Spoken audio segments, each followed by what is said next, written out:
স্বাগত রাত ৯টায় বাংলাদেশের সঙ্গে আছি আমি জাহিদ হোসেন। সবশেষের খবর, আলোচনা, বিশ্লেষণ নিয়ে সাথে থাকবো আমি সুমন আসিন। আর খেলাধুলার সব খবর জানাবো আমি মাজহারুল ইসলাম। শুরুতেই জানিয়ে দেব শিরোনাম। ঈদের ছুটিতে বাড়ির পথে ঢাকা ছাড়ছে মানুষ, রাস্তায় গাড়ির চাপে ধীর গতি, সময় মেনেই ছাড়ছে ট্রেন। ভূমি ব্যবস্থাপনায় ব্যাপক দুর্নীতির অভিযোগ স্বীকার করলেন মন্ত্রী, আধুনিকায়নের সময় নিলেন 10 বছর।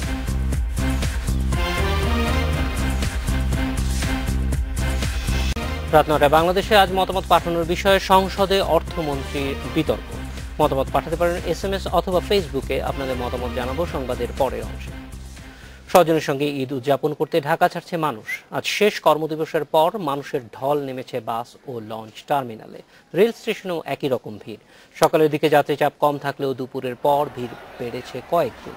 অফিস ছুটির পর কমলাপুর রেল স্টেশনে ঘরমুখো মানুষের ঢল নামে। সদরঘাট লঞ্চ ঘাটে টার্মিনালেও ছিল দুপুরের পর সব নৌযানের যাত্রীর চাপ। ছাদে এবং অতিরিক্ত যাত্রী বোঝাই করায় 3টি লঞ্চকে 60,000 টাকা জরিমানা করে ভ্রাম্যমাণ আদালত। অন্যদিকে বাস টার্মিনালেও রয়েছে ঘরমুখী মানুষের ভিড়। বেশিরভাগ বাসই ছাড়ছে সময় মেনে।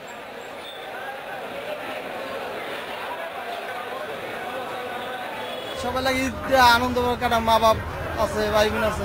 আগামী দিন মানে ভাঙে ভাঙে যাবে তো 3 কিস্তিতে, এই কারণে চাপটা একটু কম হবে। আগের চেয়ে চাপ অনেক কম, সব কোনো আলাদা আলাদা সবগুলো আলাদা আলাদা করে দেওয়ার কারণে চাপ অনেক কম হয়েছে। ঈদে ঘরমুখো মানুষের চাপে মহাসড়কে বেড়েছে যান চলাচল। সকাল থেকে গাড়ি চলছে ধীর গতিতে। সড়কের নির্মাণ কাজের জন্য ঢাকা টাঙ্গাইল মহাসড়কে তৈরি হয়েছে গাড়ির দীর্ঘ সারি। তবে কোনো সড়কেই তীব্র যানজট হবে না বলে আশা করছে ট্রাফিক পুলিশ।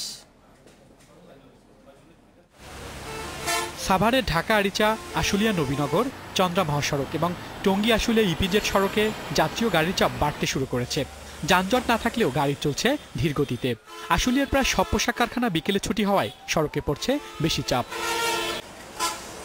এছাড়া সাভার থেকে গাজীপুর চৌরাস্তা পর্যন্ত গাড়ির চাপ দেখা গেছে সবচেয়ে বেশি। তবে এখনও অসহনীয় জট তৈরি হয়নি। রাস্তায় গাড়ি থামিয়ে যাত্রী ওঠানামার কারণে এবং দুই পাশে গাড়ি পার্কিং করে রাখায় এই অবস্থার সৃষ্টি হয়েছে।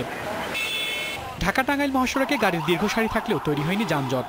4 লেনের কাজে খানাখন্দ সৃষ্টি হওয়ায় থেমে থেমে চলছে গাড়ি। গাড়ির চাপ বাড়ায় এতে বেড়েছে ভোগান্তিও। এদিকে ঢাকা চট্টগ্রাম মহাসড়কের মেঘনা ব্রিজ, কুমিল্লার দাউদকান্দি টোল প্লাজা এবং ফেনীর মহিপাল ও ফতেপুরে দেখা গেছে গাড়ির দীর্ঘ লাইন। মানিকগঞ্জের পাটুরিয়া ও মুন্সিগঞ্জের শিমুলিয়া ঘাটের পরিস্থিতি স্বাভাবিক রয়েছে। যান পারাপারে অতিরিক্ত ফেরি চলাচল করছে। এজন্য ঘাট দুটিতে যানজটের আশঙ্কা কম বলে জানিয়েছে ঘাট কর্তৃপক্ষ। আল আমিন হোসেন, ইন্ডিপেন্ডেন্ট নিউজ ডেস্ক। আগের দিন সূচিতে গড়বড় দেখা দিলেও ঈদ যাত্রার দ্বিতীয় দিনে তা কাটিয়ে উঠেছে রেলওয়ে। রাজধানীর কমলাপুর স্টেশন থেকে বৃহস্পতিবার সকাল থেকে সূচি মেনে ছাড়ছে বেশিরভাগ ট্রেন। ঈদযাত্রা এবার বড় কোনো বিপর্যয় হবে না বলে আশা করছে রেলওয়ে।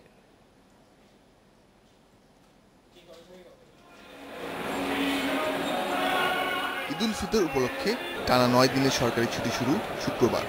প্রিয়জনের সঙ্গে ঈদের আনন্দ ভাগাভাগি করতে ঢাকা ছাড়তে শুরু করেছে রাজধানীবাসী।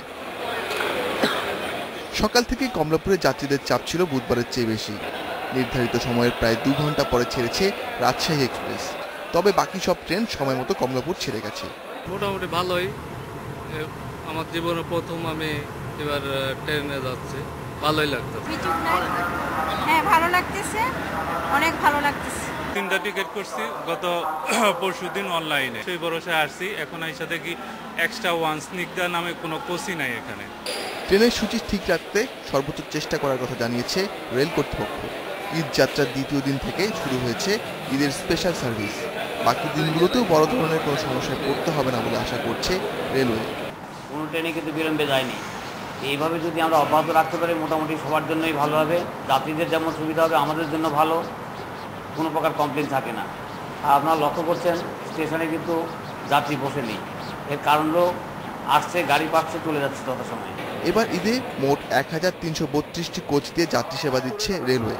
ঢাকা থেকে 60,000 এবং চট্টগ্রাম থেকে 15,000 যাত্রী সহ সারা দেশে প্রতিদিন 2,65,000 যাত্রী পরিবহনের সক্ষমতা রয়েছে railway. Ashiq Hossain, Independent News, Dhaka. রাজধানীবাসীর ঈদ যাত্রার খবর জানাতে কমলাপুর রেল স্টেশন ও গাবতলী বাস টার্মিনাল থেকে যোগ দিচ্ছেন সহকর্মীরা। প্রথমে যাচ্ছি সহকর্মী ইজাজুর রহমানের কাছে, তিনি আছেন কমলাপুর রেল স্টেশনে। ইজাজ, কমলাপুর রেল স্টেশনে আজকের পরিস্থিতি আপনি যতটুকু জানাচ্ছিলেন যথেষ্ট ভালো। সন্ধ্যার পর থেকে পরিস্থিতি দিনের মতোই আছে কিনা, ট্রেনগুলো সময় মতো ছেড়ে যাচ্ছে কিনা, যাত্রীরা কি ধরনের পরিস্থিতির মুখোমুখি হচ্ছে? আসলে সপ্তাহের শেষ কর্মদিবস, যেটি ইতিমধ্যে আপনারা জেনেছেন, সেই কর্মদিবস শেষ হওয়ার পরে আসলে যারা পরিবারের সঙ্গে রাজধানীতে সর্বশেষ ইফতার করে সন্ধ্যার পর অনেকে বের হয়েছেন এবং সেই হিসেবে আমরা দেখলাম যে ইফতারের পরপরই দিনাজপুরগামী যে এক্সপ্রেসটি, দিনাজপুর এক্সপ্রেস, সেটিতে দেখলাম প্রচণ্ড ভিড় এবং এত বেশি পরিমাণ ভিড় যে পুরো ট্রেনের ছাদ জুড়ে একদম শেষ মাথা পর্যন্ত শুধু লোকারণ্য এবং ভিতরে 3 ধরনের জায়গা ছিল না, এত পরিমাণ ভিড় আমরা লক্ষ্য করেছি সেই ট্রেনটিতে। তার পরবর্তীতে আমরা ঠিক আমার ডান পাশে যেটি দেখতে পাচ্ছেন মহানগর এক্সপ্রেস, যেটি চট্টগ্রামে যাবে, সেটিতে কিন্তু আসলে আমরা সেই পরিমাণ ভিড়টি লক্ষ্য করছি না। তবে যেহেতু এটি আরও কমপক্ষে 15 মিনিট পরে ছাড়বে, সুতরাং আশা করা হচ্ছে আরও কিছু ভিড় বাড়বে। এছাড়া অন্যান্য যে ট্রেনগুলো রয়েছে সবগুলোতেই কিন্তু আমরা দেখেছি প্রচণ্ড ভিড় আমরা লক্ষ্য করেছি। তবে এর বাইরে আর শিডিউলের যে বিষয়টি আমরা দেখেছি, প্রতিবার যেরকম শিডিউল বিপর্যয় হয়, এবার কিন্তু আমরা আসলে আজকের দিনে সে ধরনের কোনো শিডিউল বিপর্যয় দেখিনি। যদিও 2টি ট্রেন অনেক দেরিতে ছেড়েছে, একটি হচ্ছে কিশোরগঞ্জগামী 11 সিন্ধুর এক্সপ্রেস, সেটি প্রায় 1 ঘন্টা 10 মিনিট পর্যন্ত লেট করেছে এবং দেওয়ানগাঁওগামী একটি ট্রেন লেট করেছে। এছাড়া যে অন্যান্য ট্রেনের যে শিডিউলগুলো রয়েছে সবগুলোই মোটামুটি যথাসময়ে ছেড়ে যাচ্ছে কমলাপুর রেল স্টেশন থেকে। ইজাজ, রোববার পর্যন্তই কমলাপুর রেল স্টেশনে বিশেষ ট্রেন সহ অন্যান্য ট্রেনগুলি ছেড়ে যাবে নিশ্চয়ই?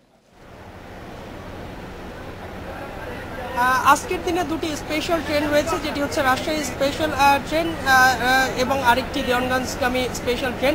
দেওয়ানগঞ্জটা ইতিমধ্যেই ছেড়ে গেছে এবং রাজশাহীর যে ট্রেনটি, রাজশাহী স্পেশালের যে ট্রেনটা, সেটি 9টা 25 মিনিটে এই কমলাপুর রেল স্টেশন থেকে ছেড়ে যাবে এবং প্রত্যেকটা ট্রেনেই কিন্তু আমরা উল্লেখযোগ্য সংখ্যক যাত্রী দেখতে পাচ্ছি। যদিও উত্তরবঙ্গগামী যে ট্রেনগুলো রয়েছে সেখানে যাত্রী চাপ খুব বেশি থাকে এবং সেটি আমরা আজও দেখতে পেয়েছি। আমাদের সঙ্গে থাকুন, আমরা একটু চলে যাব গাবতলীতে, সেখানে আছেন সহকর্মী রেজওয়ানুল হক। রেজওয়ান, আপনি জানাচ্ছিলেন যে আজকের পরিস্থিতি আমরা দেখছি যে যথেষ্টই ভালো অন্যান্য সময়ের তুলনায়। এখন রাতের বেলা কিরকম যাত্রী আছে, যথেষ্ট বাস আছে কিনা? রাত যতই বাড়ছে ততই কিন্তু আমরা দেখছি যে যাত্রী সমাগম কিন্তু বেশি হচ্ছে। আমার পিছনেই দেখতে পাবেন যে প্রচুর যাত্রী কিন্তু এখানে এসে ভিড় করছে, তারা দূরপাল্লার গাড়ির জন্য অপেক্ষারত রয়েছে এবং কিছুক্ষণ পরপরই কিন্তু যাত্রীরা আসছেন। এই যাত্রীরা মূলত আগেই তারা টিকিট কেটে রেখেছিলেন এবং সেই টিকিটের সুবাদে সময় অনুযায়ী তারা এখানে আসছেন এবং তাদের বাড়ি যাওয়ার জন্য, ঈদের ছুটিতে যে বাড়ি ফিরতে হবে সেই জন্যই তারা এখানে ছুটে আসছেন। তো আমরা সন্ধ্যার সময় যে বিষয়টি দেখেছিলাম, সন্ধ্যার তুলনায় এখন কিন্তু যাত্রী সমাগম একটু বেশি, আর যথেষ্ট পরিমাণে বাস রয়েছে উত্তরবঙ্গ সহ এইখান থেকে, অর্থাৎ গাবতলী টার্মিনাল থেকে মোট 40টি অঞ্চলে কিন্তু বাস যাচ্ছে এবং 40টি অঞ্চলেই কিন্তু যাত্রী সমাগম বেশ ভালোই রয়েছে। তবে এখানে যে টিকিট কাউন্টারগুলি রয়েছে সেই টিকিট কাউন্টারগুলির সাথে কথা বলে আমরা যতটুকু জানতে পেরেছি যে অন্যান্য বারের তুলনায় এবার কিন্তু যাত্রী অনেকটাই কম। তারপরে তারা আশা করছেন যে কালকে এবং এর পরের দিন হয়তোবা যাত্রী সমাগম আরও বাড়বে। তবে এখন পর্যন্ত যতটুকু আমরা দেখতে পেয়েছি যে বেশ যাত্রী রয়েছে, তবে ইফতারির পরপর কিছুটা কম ছিল। শাহিদ।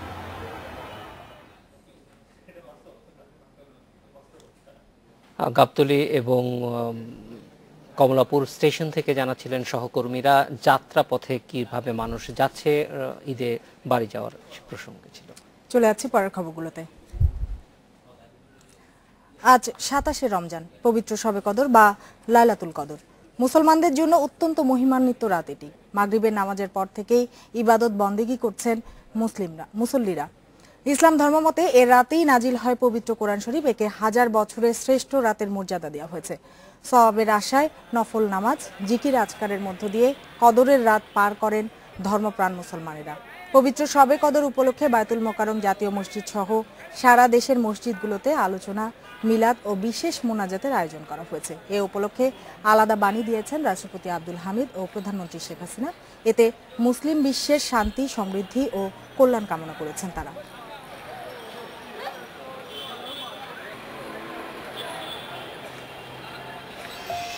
তোফায়েল আহমেদের পর এবার সংসদে অর্থমন্ত্রীর পক্ষে দাঁড়ালেন আওয়ামী লীগের জ্যেষ্ঠ সংসদ সদস্যরা। তথ্যমন্ত্রী হাসানুল হক ইনুও কথা বলেছেন আবুল মাল আব্দুল মুহিতের পক্ষে। মুহিতকে কটাক্ষ করে দেওয়ার বক্তব্যের সমালোচনা করেছেন তারা। প্রস্তাবিত বাজেটের যেসব বিষয় নিয়ে সমালোচনা হচ্ছে সেগুলো পরিবর্তন হবে বলেও মন্তব্য করেছেন তারা। এসব জায়গায় যারা চাকরি করেন নতুন অর্থবছরে প্রস্তাবিত বাজেট ঘোষণার পরই কয়েকটি বিষয় নিয়ে সংসদে তীব্র সমালোচনার মুখে পড়েন অর্থমন্ত্রী আবুল মাল আব্দুল মুহিত। সরকারি ও বিরোধী দলের বেশ কয়েকজন সদস্য জানিয়েছেন ক্ষোভ, বিশেষ করে ব্যাংক লেনদেনে আবগারি শুল্ক ও বাড়তি ভ্যাট নিয়ে তোপের মুখে রয়েছেন অর্থমন্ত্রী। এসেছে তার বয়সের প্রসঙ্গ। আপনি অর্থমন্ত্রিত্ব থেকে পদত্যাগ করুন সসম্মানে। তবে বুধবারের অধিবেশনে অর্থমন্ত্রীর পক্ষে নেন আওয়ামী লীগের বর্ষিয়ার নেতা বাণিজ্যমন্ত্রী তোফায়েল আহমেদ। মুহিতের বয়স নিয়ে কটাক্ষের তীব্র সমালোচনা করেন তিনি। একদিন পর মুহিতের পক্ষে দাঁড়ালেন আওয়ামী লীগের কয়েকজন জ্যেষ্ঠ সংসদ সদস্য। অন্তত জিয়াউদ্দিন বাবলুর কাছ থেকে এই ভাষা আশা করি না। বাজেট আলোচনায় অংশ নিয়ে মুহিতকে ব্যক্তিগত আক্রমণের সমালোচনা করেন আমির হোসেন আমু ও মোহাম্মদ নাসিম। ব্যক্তিগতভাবে অর্থমন্ত্রীর প্রতি কটাক্ষ এবং আক্রমণাত্মক বক্তব্য দিয়েছেন, এটা অত্যন্ত অনভিপ্রেত, দুঃখজনক। মাননীয় প্রধানমন্ত্রী চূড়ান্তভাবে পরামর্শ দেবেন অর্থমন্ত্রীকে, সেভাবে সংশোধন হবে, এটা ঠিক এবং এটি হওয়া উচিত। আমরা নীতিতে আলোচনা করতে পারি, কিন্তু ব্যক্তিগতভাবে কাউ আক্রমণ করলে এটা সবাই কষ্ট পায় মানুষ। অন্যদিকে সংসদে সবার প্রতি সম্মানজনক আচরণের আহ্বান জানান আওয়ামী লীগের আরেক জ্যেষ্ঠ নেতা আব্দুল মতিন খসরু। একজন লোক অসত্য কথা বলেছে, এই কথা বলা যাবে না, উনি মিথ্যা বলেছেন, বলতে হবে তার কথা সঠিক বলে নেই। This is a standard of parliament. সেখানে তাকে ব্যক্তিগতভাবে আক্রমণ করাটা উচিত হয়নি। আলোচনায় তথ্যমন্ত্রী হাসানুল হক ইনু বলেন, বাজেটে অনেক ইতিবাচক দিক থাকলেও সেগুলো আলোচনায় আসছে না। শুধু কিছু বিষয় ধরে অর্থমন্ত্রীকে ব্যর্থ বলার সমালোচনাও করেন ইনু।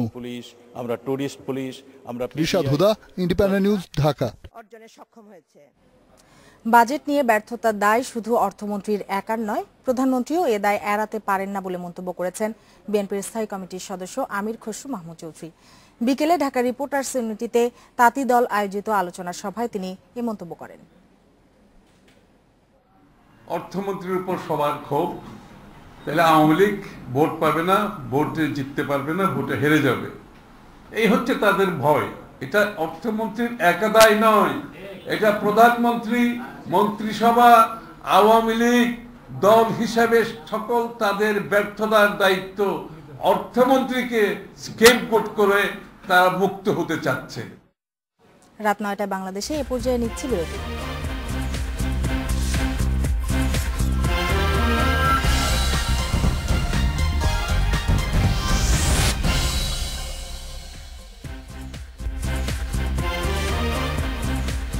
রাত ৯টা ২১ ফিরে এলাম রাত ৯টায় বাংলাদেশে। আগামী ১৫ দিনের মধ্যে ভিয়েতনাম থেকে চালের প্রথম চালান চট্টগ্রামে পৌঁছবে বলে জানিয়েছে দেশটির রাষ্ট্রদূত টান ভ্যান খাও। জাতীয় সংসদ ভবনে প্রধানমন্ত্রীর কার্যালয়ে সকালে প্রধানমন্ত্রী শেখ হাসিনার সঙ্গে দেখা করে তিনি একথা জানান। সরকারি গুদামে মজুদ কমে আসায় বাজার নিয়ন্ত্রণে চাল আমদানির উদ্যোগ নেয় সরকার। এর মধ্যে ভিয়েতনাম থেকে ২.৫ লাখ মেট্রিক টন চাল আমদানি করা হচ্ছে। ভিয়েতনামের রাষ্ট্রায়ত্ত কোম্পানি ভিনা ফুড এই চালের 60% চট্টগ্রাম বন্দর দিয়ে এবং বাকি 40% মংলা বন্দরে পাঠাবে। সাক্ষাৎকালে বাংলাদেশের সঙ্গে দক্ষিণ পূর্ব এশিয়ার দেশগুলোর যোগাযোগ এবং অর্থনৈতিক সহযোগিতা শক্তিশালী করার উপর গুরুত্ব দেন প্রধানমন্ত্রী। এ সময় শেখ হাসিনার গতিশীল নেতৃত্বের প্রশংসা করেন ভিয়েতনামের নতুন রাষ্ট্রদূত।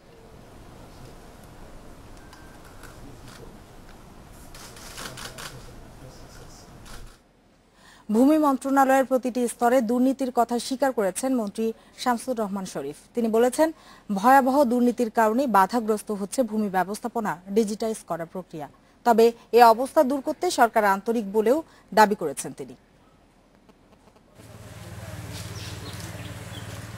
২০০৮ সালে আওয়ামী লীগ সরকার ক্ষমতায় আসার পরপরই ভূমি ব্যবস্থাপনা আধুনিক করার প্রতিশ্রুতি দেওয়া হয়।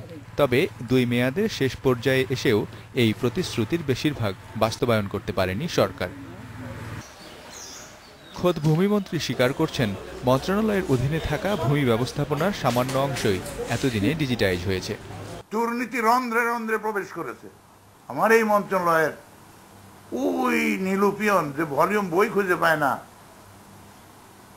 100 টাকা না হলে থেকে আরম্ভ করে, তহসিলদার থেকে আরম্ভ করে, এসি ল্যান্ড থেকে আরম্ভ করে, চাকরি থেকে বরখাস্ত পর্যন্ত করা হয়েছে এবং এটা চলমান প্রক্রিয়া এবং ইনশাল্লাহ দুর্নীতিমুক্ত করেই ছাড়ব। তবে দুর্নীতিমুক্ত করতে আমার সময় লাগছে। তবে আশা ছাড়ছেন না ভূমিমন্ত্রী। বেশ কয়েকটি দেশের উদাহরণ টেনে তিনি বলেছেন সেখানেও ভূমি ব্যবস্থাপনা আধুনিক করতে দীর্ঘ সময় লেগেছে। আগামী 10 বছরের মধ্যে বাংলাদেশেও পুরো প্রক্রিয়া শেষ করা যাবে বলেও মনে করছেন তিনি। ভূমি সংক্রান্ত সবকিছু সম্পন্ন করতে আমি মনে করি স্বল্পতম সময়ে এই কাজ সম্পন্ন করতে পারবো, উইদিন 10 ইয়ার্স। সচিবালয়ে সাংবাদিকদের মন্ত্রী জানান, রাজধানীতে 1961 সালে অধিগ্রহণ করা জমির মধ্যে অব্যবহৃত বাড্ডা, ভাটারা সহ বেশ কটি মৌজার প্রায় 1400 একর জমি মূল মালিককে ফিরিয়ে দেওয়া হবে। শিগগিরই এ বিষয়ে জারি হবে প্রজ্ঞাপন। Mizanur Rahman, independent News, Dhaka. অবশ্যই একটা ভালো দিক যে মন্ত্রী নিজেই স্বীকার করেছেন যে তার মন্ত্রণালয়ের প্রতিটি স্তরে দুর্নীতি আছে এবং এজন্যই আধুনিকায়ন বাধাগ্রস্ত হচ্ছে, যেটা আমরা সচরাচর দেখি না। হ্যাঁ, কিন্তু স্বীকার করেছেন, স্বীকার করলেই কিন্তু মন্ত্রী যখন স্বীকার করে তখন তার দায়িত্ব হচ্ছে যে ওইটা খুঁজে বের করা, কারা এই দুর্নীতির সঙ্গে জড়িত আছে সেইটি চিহ্নিত করা। মানে একটা দায়িত্বশীল পর্যায়ে আমরা যখন এই কথাগুলি শুনি তখন কিন্তু দায়িত্বপূর্ণ আচরণও আমরা চাই। এতে খুশি হয়ে যাওয়ার কিছু নাই যে যাক মন্ত্রী তাও স্বীকার করেছে। না, এটা বলেছেন কিন্তু বলেছেন পরের যে পদক্ষেপগুলি সেগুলি আমাদের দেখতে হবে। ডিজিটাইজেশনের জন্য উনি বলছেন 10 বছরের প্রয়োজন হবে। এখন কিন্তু ডিজিটাইজেশন অনেক সহজ, খুব এবং সহজে অল্প পয়সায় করা যায়। এটা যদি চেষ্টা করা হয়, কেন প্রয়োজন ভূমি বিরোধ? কিন্তু 84% মামলা হয় ভূমি বিরোধ থেকে বাংলাদেশে। ফলে এই পুরো প্রক্রিয়াটি একটা সামাজিক এফেক্ট আছে। ফলে যত দ্রুত এটা ডিজিটাইজ করা যাবে, আধুনিক করা যাবে, তত কিন্তু মানুষ যখন পার্সেন্টেজটা এত বেশি হচ্ছে সেই ক্ষেত্রে আপনি বলছেন যে একটা ভালো খবর যে উনি স্বীকার করছেন, তবে ভালো দিক, তবে এই বিষয়টা ভালো দিক যেমন জাহির বলছিলেন, তারপর এর প্রতিকারটা কি? অবশ্যই উনি জানেন যে কোথায় কোথায় এই সমস্যা হচ্ছে, দুর্নীতি হচ্ছে, সেখানে অবশ্যই কিছুটা করার আছে মনে হয়। অবশ্যই এই ভালোটা তখনই ভালো হবে যখন এটার প্রতিকারটাও মন্ত্রী খুঁজে বের করবেন। আমরা অবশ্যই আপনার সঙ্গে একমত যে ভালো যে তিনি স্বীকার করেছেন। অবশ্যই মাজার, আমরা আপনার কাছ থেকে একটু জানতে চাইবো যে ভূমির খবর তো জানলাম, কিন্তু মানে খেলাধুলার ভূমির কি অবস্থা? সেখানে নানান রকমের তথ্যই আজকে দেখলাম আইসিসি বড় ধরনের সিদ্ধান্ত নিতে যাচ্ছে। এছাড়াও হ্যাঁ, আইসিসির সিদ্ধান্ত আছে। এছাড়াও বাংলাদেশ দল চ্যাম্পিয়ন্স ট্রফিতে ব্যাক করার পর তাদের কিন্তু লম্বা একটা ছুটি আছে। তবে ম্যানেজমেন্ট বসে নেই, তারা আজকে দল ঘোষণা করেছে। সামনে অস্ট্রেলিয়া আসবে, তারপর বাংলাদেশ দল সাউথ আফ্রিকা যাবে, আরো ব্যস্ত একটা সময় থাকবে। বিস্তারিত আরো জানাবো, তবে তার একটা বিরতি দিতে হচ্ছে। নিচ্ছে একটা বিরতি, আর ফিরে এসে জানাবো। 9:33 রাত 9টায় বাংলাদেশে। অস্ট্রেলিয়া ও সাউথ আফ্রিকা সিরিজের জন্য প্রাথমিক দল ঘোষণা করেছে বাংলাদেশ ক্রিকেট বোর্ড। 29 জনের স্কোয়াডে জায়গা পেয়েছেন দীর্ঘ সময় দলের বাইরে থাকা এনামুল হক বিজয় ও পেসার আলামিন হোসেন। ডাক পেয়েছেন অলরাউন্ডার নাসির হোসেনও। আগস্টের শেষে অস্ট্রেলিয়া চ্যালেঞ্জ, তারপরই সাউথ আফ্রিকা সফর। টাফ 2 সিরিজের জন্য সেরা প্রস্তুতি সেরে নিতে আগে ভাগে দল ঘোষণা করলেন নির্বাচকেরা। চ্যাম্পিয়ন্স ট্রফিতে ওপেনিং ও 3 নম্বর পজিশনে ব্যাটিংয়ের সাথে একজন ফিনিশারের অভাব অনুভব করেছে ম্যানেজমেন্ট। সেই কথা মাথায় রেখে স্কোয়াডে রাখা হয়েছে এনামুল বিজয়, আলামিন হোসেন ও নাসির হোসেনকে। গেল ঢাকা প্রিমিয়ার লিগে 240 গড়ে নাসির করেছেন 480 রান। এনামুল বিজয়ের সংগ্রহ 596। বল হাতে আলো কেড়েছেন আলামিন হোসেন। 14 ম্যাচে নিয়েছেন 29 উইকেট। লিগের শীর্ষ রান সংগ্রাহক লিটন দাসও আছেন প্রাথমিক স্কোয়াডে। তবে জায়গা হয়নি লিগের সর্বোচ্চ উইকেট শিকারী আবু হায়দার রনের। আর ইনজুরিতে থাকা শহীদকেও বিবেচনায় রাখা হয়নি। নতুন কেউ দলে জায়গা না পেলেও অভিষেকের পর বাদ পড়া অনেকে জায়গা করে নিয়েছেন 29 জনের স্কোয়াডে। রয়েছেন আবুল হাসান রাজু, মুক্তার আলী, সাকলাইন সজীব ও তানভীর হায়দার। প্রাথমিক দলের বেশিরভাগ সদস্য গত কয়েক মাস ধরে চ্যাম্পিয়ন্স ট্রফি সহ নানা সিরিজের জন্য দলে ছিলেন। 10 জুলাই মিরপুরে শুরু টাইগারদের fitness camp. Mazharul Islam, independent News, Dhaka. Champions ট্রফিতে দলের পারফরম্যান্সে সন্তুষ্ট সাকিব আল হাসান। নিজের ভূমিকা নিয়ে খুশি বিশ্বসেরা এই অলরাউন্ডার। এই অভিজ্ঞতা অস্ট্রেলিয়া ও সাউথ আফ্রিকা সিরিজে অনুপ্রেরণা যোগাবে বলছেন তিনি। 2019 বিশ্বকাপেও চোখ রাখছেন সাকিব আল হাসান। কনফেডারেশনস কাপের বিগ ম্যাচে আজ চিলির মুখোমুখি হচ্ছে বিশ্ব চ্যাম্পিয়ন জার্মানি। এই ম্যাচে জয়ী দল গ্রুপ সেরা হয়ে চলে যাবে সেমিফাইনালে। রাশিয়ার কাজানি স্টেডিয়ামে ম্যাচটি শুরু বাংলাদেশ সময় রাত 12টায়। এই ছিল আমার খেলাধুলার খবর। আরো কিছু খবর জানাবেন জাহিদ ও সিমি। ধন্যবাদ মাহজার। আমাদের কাছে আরো কিছু খবর আছে, জানিয়ে দিচ্ছি সেগুলো। রাঙ্গুনিয়ায় বিএনপি মহাসচিব মির্জা ফখরুলের গাড়ি বহরে হামলার ঘটনার পর এবার বিএনপি নেতাকর্মীদের বিরুদ্ধে মামলা করেছেন স্থানীয় অটোরিকশা চালক মোহাম্মদ মহসিন। চট্টগ্রামের অতিরিক্ত মুখ্য মহানগর হাকিম শহীদুল্লাহ কায়সারের আদালতে দুপুরে তিনি মামলা করেন। মামলায় রাঙ্গুনিয়া উপজেলা বিএনপির সভাপতি শওকত আলী সহ আরও ২৬ জনের নাম উল্লেখ ও ১০-১৫ জনকে অজ্ঞাতনামা আসামি করা হয়েছে। বাদী জানান 18ই জুন মির্জা ফখরুলের গাড়ি বহর রাঙ্গুনিয়া পার হবার সময় দুটি অটোরিকশাকে চাপা দেয়। এর প্রতিবাদ করলে বিএনপির স্থানীয় নেতাকর্মীরা অটোরিকশা চালকদের মারধর করে টাকা পয়সা কেড়ে নেয়। 18 জুন রাঙ্গামাটিতে পাহাড় ধসে দুর্গত এলাকা পরিদর্শনে যাওয়ার সময় রাঙ্গুনিয়ায় হামলার শিকার হন মির্জা ফখরুল সহ বিএনপি নেতারা।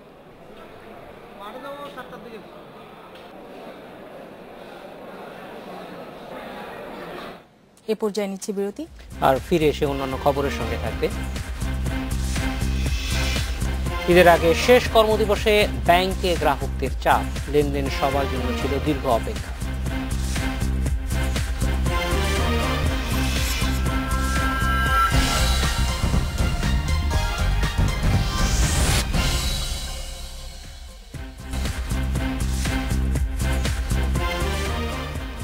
নয়টা 48 মিনিটে ফিরে এলাম রাত 9টায় বাংলাদেশে। ঈদের আগে শেষ কর্মদিবসে ব্যাংকগুলোতে ছিল ব্যাপক ভিড়। টাকা তোলা ও জমা দিতে দীর্ঘ লাইনে অপেক্ষা করতে হয় গ্রাহকদের। নগদ টাকার সংকট না থাকায় চাহিদা মেটাতে সমস্যা হয়নি বলে জানিয়েছে ব্যাংক কর্মকর্তারা। শেষ কার্যদিবসে একটি ব্যাংকে লাইনে কুরবান আলী। ঈদি হিসেবে ছোটদের নতুন টাকার আবদার মেটাতে তারই অপেক্ষা। বাড়িতে যাব, আমার ছেলে মেয়ে আছে, ওদেরকে আমি নতুন টাকা দিব। আর ব্যাংক আজকে তো চইলা কালকে বন্ধ হয়ে যাবে, যে কারণে আমি টাকা উঠেছি। ব্যাংকের ছুটি শুরু শুক্রবার থেকেই, তাই অনেকে শেষ সময়ে ভিড় করেন ব্যাংকগুলোতে। দীর্ঘ অপেক্ষার পর প্রয়োজনীয় লেনদেন সারতে হয় গ্রাহকদের। ঈদ সামনে রেখে বিদেশ থেকেও টাকা এসেছে অনেকের। আগামীকাল থেকে ব্যাংক বন্ধ হয়ে যাচ্ছে, সবকিছু বন্ধ হয়ে যাচ্ছে। আমাদের প্রয়োজনীয় যে লেনদেন কাজকর্মগুলো এর জন্য সারার জন্য আমি আজকে এসেছি। বাড়ি যাবো, যার কোনো টাকা তুলতে এসেছে আজকে। অনেক ভিড়ের মধ্যেও যাব, টাকাটা পেয়েছি অনেক কষ্ট করে, প্রায় 3 ঘন্টা অপেক্ষা করে টাকাটা পেয়েছি। এই তো আমার হাজব্যান্ড বাইরে থেকে টাকা পাঠিয়েছে, তো এই জন্য আর কি আসছি আজকে। এই অনেকক্ষণ লম্বা লাইন, এই কারণে ওয়েট করতেছি। চাপ সামাল দিতে প্রস্তুতিও ছিল ব্যাংকগুলোর। এটিএম বুথগুলোতেও ঈদের ছুটিতে পর্যাপ্ত টাকা সরবরাহ থাকবে বলছেন ব্যাংক কর্মকর্তারা। আমরা রেডিনেস আমাদের আছে, আমাদের ফান্ড আছে, মানে ডিপোজিট কারেন্সি বলেন, নিউ ওল্ড সব কিছু আমাদের আছে, এটা আমরা দিতে পারবো। এটিএম এর ব্যাপারটা হলো আমরা বিগত বছর হচ্ছে যে রাখতাম জমাটা ফার্স্ট ডিপোজিট ইনিশিয়াল, তার চেয়ে আমি এবার প্রায় 60% বাড়িয়ে দিয়েছি। বাণিজ্যিক ও বড় শপিং মল এলাকায় 24 জন এবং রেমিটেন্স সেবা, পোশাক শিল্প ও কাস্টমস এলাকার ব্যাংকগুলো 25 জন খোলা থাকবে। ঈদের ছুটিতে এটিএম বুথ ও ব্যাংকের সাইবার নিরাপত্তা সহ সার্বিক নিরাপত্তায় সতর্ক থাকতে নির্দেশ দিয়েছে Bangladesh Bank. Ummanhar Azmi, Independent News, Dhaka. সংসদে অর্থমন্ত্রী বিতর্ক, এ বিষয়ে দর্শকদের পাঠানো কিছু মতামত এবার জানিয়ে দিচ্ছি। কাউসার বলেছেন, মুহিত সাহেবের বাজেটে মধ্যবিত্ত মানুষ সবসময় শোষিত হয়। ফারুক বলেছেন, দেশের অর্থনীতি ভালো অবস্থায় নেয়ার জন্য মানুষের উপর চাপ প্রয়োগ সঠিক নয়। জাকির বলেছেন, ব্যাংকে আবগারি শুল্ক হার বৃদ্ধি মানুষের জীবনে নেতিবাচক প্রভাব ফেলবে। নীরব বলছে, অর্থমন্ত্রীর টাকার অভাব নেই, তাই আমাদের জীবনের কষ্ট অনুভব করতে পারেন না। বাবুলের মত, নতুন ভ্যাট আইন আমাদের জীবনের ব্যয় বাড়িয়ে দেবে। মালিক বলছে, অর্থমন্ত্রী শুধু গরিবের উপর চাপ দেন, কিন্তু যারা দুর্নীতি ও ট্যাক্স ফাঁকি দেয় তাদেরকে কিছু বলতে পারেন না। আমার কাছে কিছু এসএমএস আছে। জামিল বলছেন, আমার মনে হচ্ছে অর্থমন্ত্রী বয়সের ভারে এমন আচরণ করছেন। রিয়া বলছেন, অর্থমন্ত্রী বড় অঙ্কের বাজেট দিয়ে টাকা আদায়ের জন্য সাধারণ মানুষের উপর চাপ দিচ্ছেন। এমন অনেকেই বলছেন। আসলে আরো কিছু খবর আছে, জানিয়ে দেব। মসুরের আল নুরি মসজিদ ধ্বংস করার মধ্য দিয়ে আইএস চূড়ান্ত পরাজয় স্বীকার করে নিয়েছে বলে দাবি করেছে ইরাকের প্রধানমন্ত্রী হায়দার আল আবাদি। ইরাকি বাহিনী জানায়, বুধবার বিস্ফোরণের মধ্য দিয়ে 800 বছরের ঐতিহাসিক মসজিদটি ধ্বংস করে আইএস। 2.5 বছর আগে এই মসজিদ থেকেই কথিত খিলাফতের ঘোষণা দিয়েছিল আইএস প্রধান আবু বকর আল বাগদাদি। এই ছিল রাত 9টায় বাংলাদেশ। শেষ করব প্যারিসের ভিডিও গেমস কনসার্টের কিছু ছবি দেখে, তার আগে বিদায় নেব। ধন্যবাদ সবাইকে সাথে থাকার জন্য।